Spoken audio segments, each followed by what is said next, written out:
Papakainin ko na steam egg yung mga alagang koi natin dito. Pero yung tanong, kakain kaya sila? Kung gusto mong malaman, tara subukan natin. Pero bago po yan, papasukin muna natin yung intro.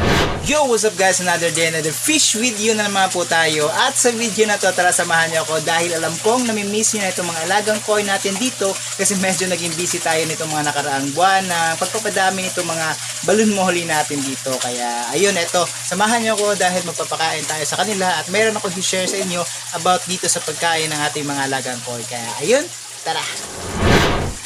Isang makulimlim at maulan-ulan na araw, kahit anong gawin ko, di po siya kumakain ng ibang pagkain kagaya na lang po ng steam egg or ng mga prutas.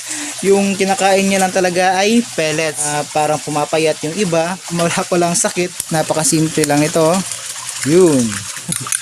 Pero pwede namang yung normal na tubig lang. Iba naglalagay ng mga vitamins, nagpapainitan tayo ng tubig dito sa pan, tapos nilalagay natin tong steam egg, hinahayaan lang natin dyan ng mga 5 minutes. Pagkatapos, luto na yan, pwede natin kunin, slice natin. After, pwede na natin ipakain sa kanila. So, dun sa mga nagtatanong, itong pan po natin mga kahabi ay DIY lang at meron po tayong complete video nito kung paano natin ito sinet up from paggawa ng pan hanggang dun sa ating filtration system. So, itong pan natin guys, di po ito concrete pan.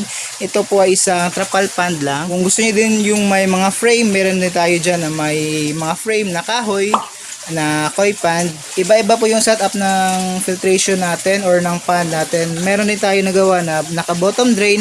Itong setup naman po na to ay pump feed po siya. Yung pump ay nasa ilalim or nandito sa ating koi pan. Yun.